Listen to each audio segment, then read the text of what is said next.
Congo, ma patrie, le Congo, mon amour, le Congo, mon histoire. Bienvenue à vous tous qui suivez cette émission 4 minutes de vérité et surtout pour ce nouveau numéro dont nous allons vous parler sur le développement de notre beau pays, la République démocratique du Congo.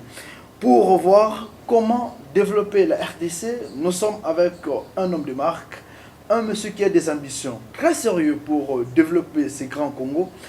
Il s'agit bien sûr de monsieur Noël Etienne Mwadjavita, qui est en train de viser rien d'autre que la primature, non pas la primature quoi, il vise juste la présidence et pour la présidence et le développement de notre grand pays, la République démocratique du Congo. Il est là avec nous, nous allons directement le recevoir. Bonjour monsieur Noël Etienne Mwadjavita. Bonjour. Vous êtes candidat président de la République aux élections à venir. Vous visez le développement de ces grands pays, la République démocratique du Congo.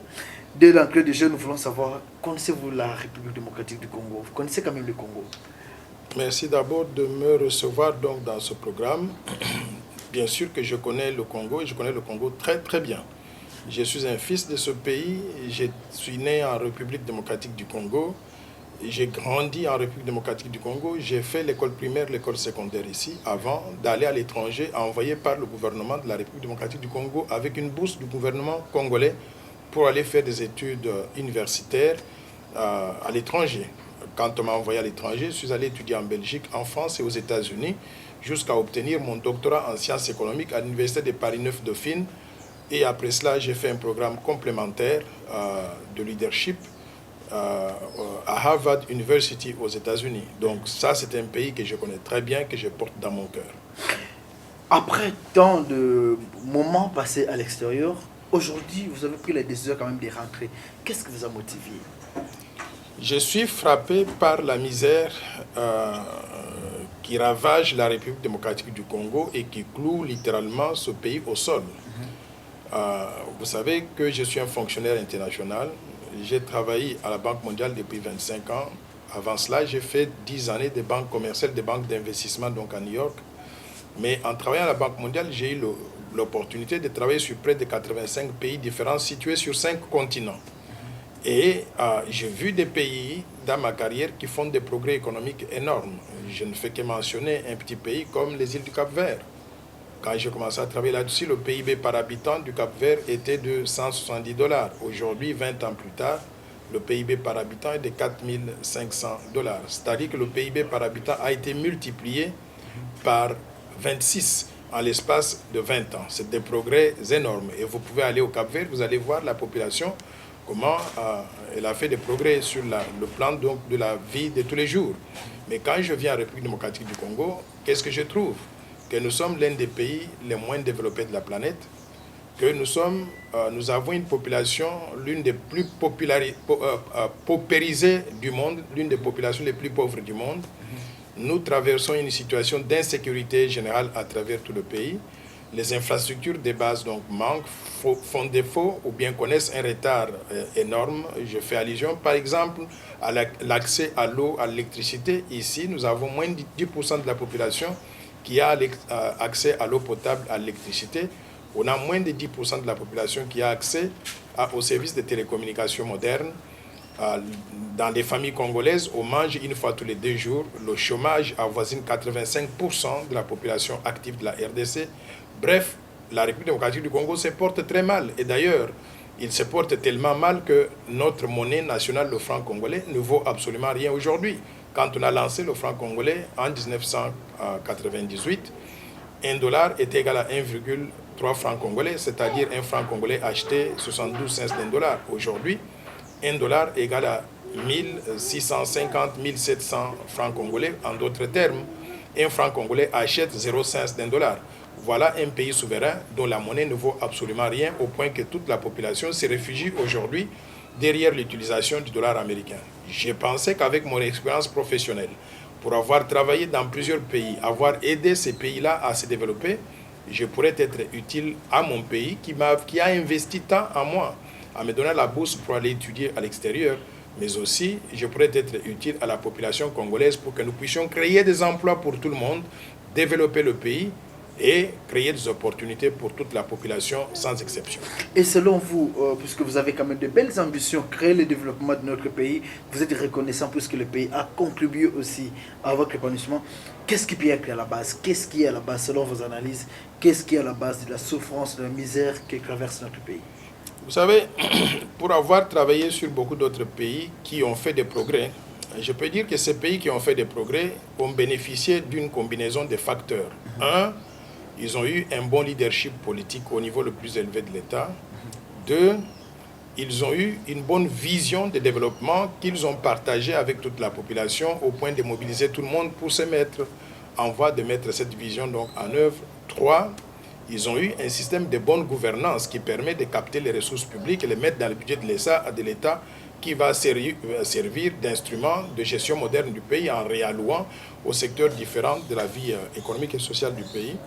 Et finalement, quatre, ces pays ont adopté des politiques économiques, sociales, monétaires qui étaient dignes de considération et pour permettre à ce que les résultats réels soient réalisés dans tous les secteurs.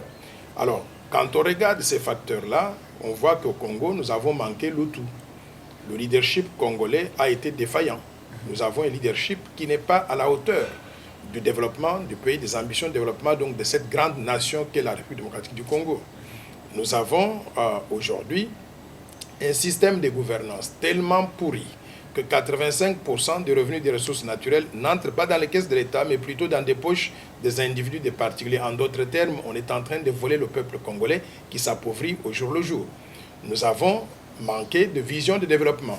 On a parlé de plusieurs plans dans le passé. Le plan Mobutu, le plan quinquennal, on a parlé de révolution de la modernité, on a parlé des 5 chantiers, mais ces plans-là ont continué à être des bons slogans sur papier, mais dans la pratique, on n'a pas vu la transformation de la vie du Congolais. C'est pour cela que j'interviens ici, en tant que personne qui a eu l'expérience de gérer des programmes de ce genre-là de développement dans d'autres pays, et j'ai conçu un projet de développement, une vision de développement pour la RDC pour fondamentalement transformer notre pays et le mettre sur la voie du développement économique et social durable. Ce projet de développement que j'ai d'ailleurs conçu, confiné donc dans ce livre, qu'on appelle la force du changement, bâtir un pays plus beau qu'avant, et qui est d'ailleurs préfacé par l'ancien président du Sénégal, son Excellence, M. Abdoul Diouf, et un président avec qui donc j'ai travaillé d'arrache-pied pour le développement du Sénégal et qui reconnaît ma contribution au développement de son pays. Et il a signé cette préface pour dire au peuple congolais, attention, cette personne qui est votre fils, qui est quelqu'un qui vient de la RDC, nous a aidés chez nous. Et s'il vient chez vous en RDC, il fera même mieux parce que la RDC, c'est un grand pays avec beaucoup d'opportunités, avec une grande population au cœur de l'Afrique et ayant tous les ingrédients pour le développement. Pouvez-vous quand même nous révéler quelques ingrédients que vous allez utiliser clairement pour créer le développement de notre pays? Puisque vous avez dit qu'il y a un problème de leadership, il y a des slogans, 5 chantiers, des histoires. Qu'est-ce qui prouve qu'avec vous, il y aura un changement? Puisque ceux qui sont arrivés peut-être devant vous, ils sont passés par là pour dire moi je ferai, et aujourd'hui nous sommes là. Qu'est-ce qui prouve qu'avec M. Noël, Tchani, Mwadjavita, il y aura un bon développement du Congo? C'est une excellente question. Je vous dirais que je suis très différent de ceux qui ont dirigé ce pays dans le passé. Moi, je suis docteur en sciences économiques. Je suis spécialiste du développement. Le développement, c'est ce que je fais tous les jours pour vivre. Est-ce que j'ai prouvé cela ailleurs? Aujourd'hui, c'est seulement un problème économique. J'arrive. J'ai prouvé cela en le faisant ailleurs, en développant d'autres pays, en aidant les autres pays à se développer, à se mettre sur la voie de développement économique et social durable. Quand je viens dans mon pays, je sais que nous avons tous les ingrédients pour réussir. Au point de vue des ressources naturelles, qu'est-ce que nous avons? Le Congo, le sous-sol congolais a environ 1100 minéraux et métaux précieux différents, d'une valeur estimée à 38 000 milliards de dollars. C'est une somme colossale. Donc, nous avons, en plus de ces ressources naturelles-là, nous avons la forêt qui couvre à peu près 135 millions d'hectares de forêt. Nous avons de l'eau. Vous savez que les réserves d'eau congolaises représentent à peu près 53% des réserves d'eau d'Afrique et 15% des réserves d'eau du monde. Nous avons des terres arables bonnes pour l'agriculture. Nous avons environ 120 millions d'hectares de terres arables bonnes pour l'agriculture. On utilise à peine 5% de cela. Nous avons des potentialités d'énergie hydroélectrique énormes. Nous avons des potentialités d'énergie électrique estimées aujourd'hui à 100 000 mégawatts, s'il vous plaît. 100 000 mégawatts. Mais nous utilisons à peine 1700 mégawatts et nous avons de l'estage tous les jours. Et on a des quartiers entiers qui ne sont pas électrifiés. On a des villages entiers, des coins entiers de la République démocratique du Congo qui n'ont pas d'électricité. Nous avons des sources d'énergie renouvelables énormes. La biomasse, le gaz méthane, l'énergie éolienne, le solaire, le charbon. Avec toutes ces ressources naturelles, en plus d'une population nombreuse, nous avons 87 millions de Congolais. Si nous faisons ce qu'il faut faire comme il le faut, en ayant un bon leadership au niveau du pays qui sait ce qu'il fait, un leadership éduqué, compétent, intègre, je pense qu'avec une bonne vision de développement donc, que je viens de vous présenter, nous serons à mesure de canaliser toutes les énergies, les ressources humaines, de mobiliser les Congolais et de mobiliser les ressources financières nécessaires. Je vous dirai par la suite d'où viendrait l'argent pour mettre en œuvre cette vision. On mobilisera même la communauté internationale, le secteur privé, pour qu'ensemble, on puisse contribuer au développement du pays. Directement, puisque vous vous êtes déjà posé la question, où allez-vous tirer quand même le moyen pour y arriver? Puisque aujourd'hui, ceux qui sont là, ils sont en train de gérer, mais il n'y a pas un changement. Et vous, quel miracle allez-vous faire pour avoir des moyens en vue de créer le développement du Congo? Vous savez, comme je l'ai dit, le Congo a beaucoup de ressources naturelles. Et qui dit ressources naturelles dit qu'on peut transformer ces ressources naturelles en argent comptant, qu'on peut utiliser pour financer le développement. Mais le problème que nous avons aujourd'hui, qui fait que le Congo ne peut pas mobiliser des ressources financières dont on a besoin, c'est mauvais leadership au niveau du pays, mauvaise politique au niveau national, l'insécurité généralisée à travers le pays, la corruption endémique dont souffre le pays, le manque de fonctionnement de l'État. L'administration ne fonctionne pas, l'État n'existe que de nom. Mais au-delà de cela aussi, je peux dire que les peu de ressources qu'on a dans les caisses de l'État sont détournées par ceux qui sont supposés donc bien les gérer. Alors, ce n'est pas Noël Tchani simplement qui le dit. Transparency International a fait un rapport dans lequel il indique clairement que 85% des revenus des ressources naturelles ne vont pas dans les caisses de l'État, sont dilapidés par des gens qui sont donc dans le gouvernement ou dans le secteur privé et consorts. Mais au-delà de cela aussi, notre propre conseiller spécial du président en matière de lutte contre la corruption, Luzo Lobambi, il a déclaré il y a 2 ans, et je pense que ces déclarations n'ont pas changé, que chaque année, le Congo perd entre 10 milliards et 15 milliards de dollars en termes par an, en termes de fraude fiscale et de détournement des fonds publics. Le problème, c'est que depuis qu'il a fait cette déclaration-là, il n'y a pas eu un seul centime qui a été récupéré. Donc, il n'y a pas eu une lutte acharnée contre la corruption. Là où je vais trouver les ressources pour pouvoir financer ce plan, c'est en premier de mener une lutte acharnée contre la corruption. C'est-à-dire que si je vous dis que je vais mener la lutte acharnée contre la corruption, les corrompus et les corrupteurs sont mis en garde. On va les poursuivre, on va utiliser les moyens de justice, et ceux qui sont coupables de corruption, vous savez quoi? Ils vont être amenés au tribunal, et quand on les trouve coupables, ils sont en prison, et quand ils sortent de là, ils ne peuvent plus occuper des fonctions officielles, des fonctions publiques, ils ne peuvent plus travailler dans l'administration publique, ils ne peuvent pas postuler pour des mandats électifs, ils seront en quelque sorte mis hors d'état de nuire définitivement. Et lorsque cela va arriver à 1 personne, 2 personnes, 3 personnes, je pense que toute la population congolaise va se mettre au garde-à-vous et les gens sauront que nous sommes sérieux et donc les ressources publiques vont aller dans les caisses de l'État. Et j'anticipe que nous pouvons augmenter le budget national de ce pays de 8 milliards de dollars que nous avons eu, une somme modique, à au moins 72 milliards de dollars pendant la vie du plan Marshall que je propose. En vous suivant, je me dis, mais qui est derrière vous? Qui vous donne cette force de faire des pareilles déclarations? Vous êtes du rassemblement, vous êtes de la majorité, peut-être que vous êtes des futurs dauphins du président qu'on ne connaît pas encore. Qu'est-ce qui vous motive? Qui est derrière vous? Celui qui est derrière moi et ce qui me motive, c'est le peuple congolais.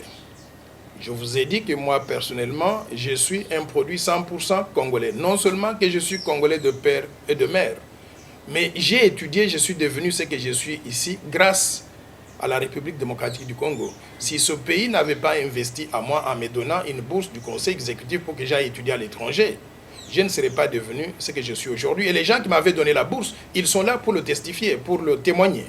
C'est Kengo Wadondo, Léon Kengo Wadondo, était premier commissaire d'État à l'époque. Ndielo Mpenge Osako, paix à son âme, était ministre de l'Enseignement supérieur de la Recherche scientifique. Et Lambert Mende Omalanga, notre ministre de la Communication, était à l'époque, je pense, directeur du cabinet ou secrétaire particulier du ministre de l'Enseignement supérieur de la Recherche scientifique. Ces gens-là sont là pour témoigner. Donc, après avoir étudié avec la bourse de ce gouvernement, je pense qu'il est tout à fait normal que je puisse revenir ici, renvoyer l'ascenseur, pas au gouvernement, mais à mon pays, mais aussi à la population, parce que la bourse, qu'est-ce que ça veut dire? C'est que j'ai étudié avec l'argent du contribuable congolais.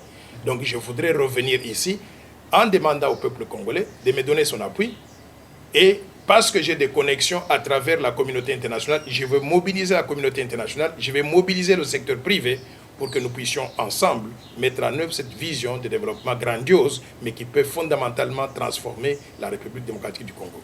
Voilà, chers téléspectateurs, je suis sûr que vous comprenez, c'est votre émission Quand nous de vérité qui reçoit en ce jour M. Noël Etiani Mwanjavita. Avec lui, nous parlons sur le développement du Congo. Qu'est-ce qui bloque le développement du Congo? Il est clair dans ses réponses. Il s'est enrôlé. Après beaucoup de temps qu'il a passé à l'extérieur, il est revenu au moment de l'enrôlement, il s'est enrôlé et je suis sûr qu'il avait quand même lancé un message. Vous êtes enrôlé ici en République démocratique du Congo. Les élections, jusque-là, la CENI a dit, peut-être qu'il n'y en aura pas. Il y a encore des débats du fichier, débats sur le calendrier électoral. Selon vous, pensez-vous que ces rêves pourront se réaliser? Bon, je me suis enrôlé d'abord pour me mettre en règle avec les lois du pays. Et je considère que tous les citoyens congolais ont le droit et le devoir de s'enrôler pour participer à la sélection des futurs dirigeants. Mais aussi en se mettant en règle, en ayant la carte d'électeur, ils se mettent aussi en règle pour être éligibles à des postes électifs. Donc moi, personnellement, ayant l'intention d'être, non seulement ayant l'intention, mais je me suis déclaré candidat à l'élection présidentielle de la RDC, c'était tout à fait important que je puisse avoir ma carte d'électeur pour voter. Je voterai pour moi, bien sûr, mais également pour voter, mais également pour être éligible à cette élection-là, en tant que candidat. Donc maintenant, est-ce que les élections auront lieu demain, après-demain? Ce qui est évident dans ce pays, c'est que les élections auront lieu. Nous n'avons pas de choix. Les élections vont avoir lieu. La question est de savoir quand elles auront lieu. Je souhaite, encore une fois de plus, que la CENI fasse son devoir pour connaître les élections telles que convenues dans l'accord de la Saint-Sylvestre au plus tard en décembre 2017. Mais si cela n'est pas le cas, il sera important que nous puissions nous poser la question de savoir pourquoi on en est arrivé là. Donc les responsables du blocage politique actuel devront être mis de côté pour qu'on puisse avoir une équipe de transition pour préparer ou organiser donc les élections dans des conditions sereines, mais sans avoir dans cette équipe-là ceux qui sont responsables du blocage actuel, parce qu'ils vont continuer à gêner la préparation sereine vers les élections démocratiques et transparentes. Êtes-vous membre du Rassemblement ou vous avez répondu Amen à l'appel de Félix Tshisekedi qui a demandé la coalition de toute opposition, question de mettre le président de la République de côté et organiser une transition sans président Kabila? Vous savez que du vivant du feu Étienne Tshisekedi, et paix à son âme, il m'avait personnellement appelé pour m'inviter à participer à la réunion de Genval qui avait créé le Rassemblement. Donc je suis l'un des membres fondateurs du Rassemblement. Il s'est fait qu'à cause de mes fonctions, je suis à Washington, je ne participe pas aux activités au jour le jour du Rassemblement. Ces activités sont essentiellement conduites par les gens qui sont sur le terrain. Cela étant, j'ai aussi une opinion très forte sur ce qui se passe donc au pays. Et en ce qui concerne l'organisation de la transition, je n'étais même pas au courant de cette déclaration que vous dites a été faite. Et moi, je l'ai déclaré déjà sur Radio Okapi, sur Top Congo. Chaque fois que j'ai été interviewé, j'ai maintenu la même position. Je suis constant dans mes positions. Je considère que quand il y a un problème, il faut faire un bon diagnostic de la situation et déterminer qu'est-ce qu'il faut faire pour aller de l'avant. Mon diagnostic à moi me montre que ceux qui sont responsables du blocage actuel doivent être mis de côté parce que tant qu'ils ne l'auront pas fait, nous allons continuer à être butés aux mêmes obstacles et nous n'allons jamais arriver à l'organisation des élections dans des conditions crédibles. Et s'il y avait aujourd'hui un troisième dialogue, est-ce que le président Kabila vous invite de participer, partager avec lui quand même le temps de transition? Quelle serait votre position? Bon, s'il y a un troisième dialogue, c'est comme je l'ai dit, le président Kabila ne fera pas partie de ce dialogue-là. Pourquoi? Parce que ce mandat est terminé, et ce mandat est terminé, on lui a donné une extension donc d'1 an, et cette extension va arriver à terme en décembre 2017. Donc s'il y a un troisième dialogue, ce sera un dialogue après Kabila. Donc ce n'est pas à lui de m'inviter, il ne pourra pas m'inviter, il n'aura pas cette opportunité parce qu'il sera un ex-président et il ne va pas participer à ce dialogue-là. En quoi la population congolaise doit s'attendre si aujourd'hui vous êtes élu président et vivons les bonheurs? Êtes-vous sûr? Pouvez-vous quand même rassurer à ces grands publics qui nous ont suivis en ces jours pour dire, dès que je serai élu, un message quand même à la population congolaise?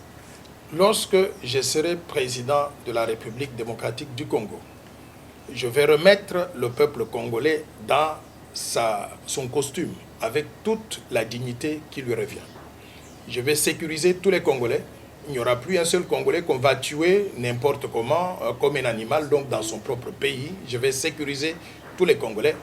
Je vais restructurer l'armée, la police, les services de sécurité pour qu'ils soient non seulement professionnels, performants, mais capables de protéger les frontières de la RDC, mais aussi de sécuriser tous les Congolais sur l'ensemble du territoire national. Nous allons instaurer un système de bonne gouvernance, c'est-à-dire que toutes les ressources publiques vont aller dans les caisses de l'État. Nous allons augmenter considérablement le budget de l'État de 8 milliards de dollars aujourd'hui à environ 72 milliards de dollars pendant la période donc, de ce plan. Et ces ressources vont servir à développer la République, à financer des projets de développement. Nous allons investir dans la jeunesse congolaise, dans l'homme et la femme congolais, dans la jeunesse congolaise, à travers l'amélioration des conditions d'éducation primaire, secondaire, mais également universitaire, ou bien éducation professionnelle, ou éducation à vocation professionnelle. Nous allons donner des bourses d'études à tous les étudiants congolais, au niveau de l'enseignement supérieur, mais également au niveau de l'université. Pourquoi je vais le faire? Parce que moi-même, je suis le produit de ce système-là.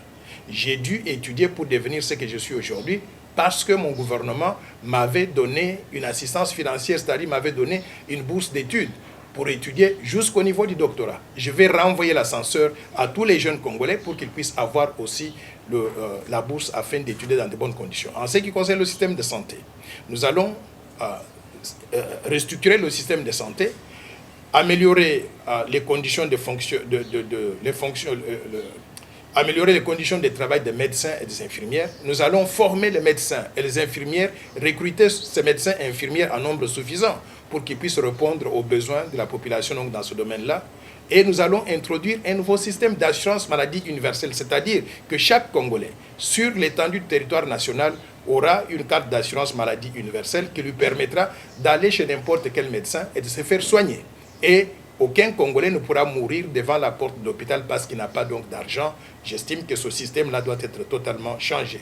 Nous allons mettre en place un environnement propice pour le secteur privé, c'est-à-dire attirer des investissements étrangers, des investissements qui viendraient non seulement des Congolais, mais également des étrangers aussi, pour que nous puissions valoriser notre sol, notre sous-sol, transformer en produits semi-finis, produits finis, les matières premières congolaises et créer une économie vibrante. Ce que nous allons faire aussi, c'est construire les grandes infrastructures. Nous allons installer donc de l'eau partout, de l'électricité partout. Nous allons construire de nouveaux aéroports. Le Congo a besoin, en tant que grand pays au cœur de l'Afrique, d'à peu près 4 à 5 aéroports internationaux qui vont capter le trafic aérien de tous les avions qui viennent du monde, qui vont atterrir ici, payer des frais d'utilisation de nos aéroports. Ça va créer des emplois pour les Congolais. Nous allons lancer un grand programme de construction de routes et des autoroutes modernes, intégratrices, c'est-à-dire des autoroutes ou des routes qui partent de Boma au Bas-Congo jusqu'à Kisangani, mais qui partent aussi du bas du Katanga jusqu'à la frontière avec la République centrafricaine, qui vont se croiser donc au centre de la République, qui vont couvrir donc toutes les provinces. Donc on va créer un marché intérieur important. Nous avons un marché important de 87 millions de Congolais. Alors, pour que nous puissions prendre avantage de cette nouvelle dynamique économique que nous allons créer, nous allons lancer un programme d'industrialisation accélérée de la République démocratique du Congo. C'est-à-dire, tous les produits toutes les matières premières que nous avons aujourd'hui, que nous envoyons à l'étranger à l'état brut, nous allons lancer un programme pour que ces matières premières-là soient transformées en produits semi-finis et produits finis à l'intérieur de la République démocratique du Congo, en créant des emplois pour les Congolais, avant de pouvoir exporter quoi que ce soit vers d'autres pays africains, mais également vers l'étranger. Donc voilà, grosso modo, la grande vision que j'ai donc pour ce pays, et je souhaiterais que le peuple congolais y adhère. Si le peuple congolais y adhère, participer aux élections qui vont venir à travers le choix de futurs dirigeants. Et si vous estimez que cette vision rencontre vos préoccupations, eh bien, mettez-moi au Palais de la Nation. Nous allons nous mettre au travail immédiatement. Nous allons créer de bonnes conditions pour tout le monde. Nous allons augmenter le pouvoir d'achat des Congolais parce que je vais introduire même un système de salaire minimum garanti. C'est-à-dire que chaque Congolais qui travaille sur l'étendue de la République, qu'il soit dans le privé, qu'il soit dans le public, aura droit à un salaire minimum garanti que j'ai déterminé pour le moment à au moins 1 000 $ par mois. Et j'estime que ce salaire-là permettra à chaque personne qui travaille de subvenir à ses besoins, de supporter sa famille, de payer son loyer, de s'acheter une maison, de vivre correctement, de vivre décemment en tant que Congolais, en prenant avantage, bien sûr, des ressources naturelles que Dieu a bien voulu nous donner. Donc voilà, en gros, les grandes idées de ma vision de développement, et je vous invite, peuple congolais, à pouvoir regarder exactement ce que je vous propose. Si ça rencontre vos préoccupations, votez pour moi, mettez-moi au Palais de la Nation. Voilà, je suis sûr que c'est un message très fort, un message qui tombe au bon moment. Cher peuple, nous avons fait les enrôlements et bientôt les élections. Soyons tous derrière ces grands partis, force du changement, qui incarnent la volonté du peuple, bien sûr. La force du changement n'est pas un parti politique. Je considère que les partis politiques sont le problème et non la solution dans notre pays. Nous avons près de 700 partis politiques différents, sans assise nationale, sans vision de développement, sans projet de société. Des partis qui sont beaucoup plus des trucs familiaux. Je voudrais, quand je vais gagner les élections présidentielles, je vais lancer un grand programme de réforme de la vie politique au Congo. On va réduire le nombre de partis politiques de 700 aujourd'hui à environ 2 ou 3 grands partis politiques pour que la démocratie puisse fonctionner normalement. Alors la force de changement que je propose est une plateforme qui voudrait regrouper plusieurs partis politiques, qui voudrait regrouper des associations professionnelles, des associations des étudiants, des individus, des Congolais ordinaires. Je voudrais rassembler tout le monde, que vous soyez de l'opposition, de la majorité, de la société civile. Venez, mettez-vous donc dans la force de changement avec notre projet de société qui est très clair. Nous allons ensemble reprendre le contrôle de notre pays et développer ce pays au profit et au bénéfice de tous les Congolais. Alors, chers Congolais, adhérents aux forces du changement, qui n'est pas un parti politique, c'est juste une plateforme auquel tout Congolais, que vous soyez de la majorité, de l'opposition, pouvons adhérer pour une seule vision, le développement, le changement de la vie du peuple congolais. Un grand merci à notre invité, monsieur, je l'appelle déjà le président Noël Tchani Mwadavita. Merci de disponibiliser de votre temps pour répondre à notre invitation. Et merci à vous tous qui nous avez suivis. Cette émission, vous allez le suivre sur Congo Web et ailleurs, et aussi sur Internet. Un grand merci à toute l'équipe technique. Nous fixons rendez-vous pour le tout prochain numéro avec le même réel plaisir. Merci.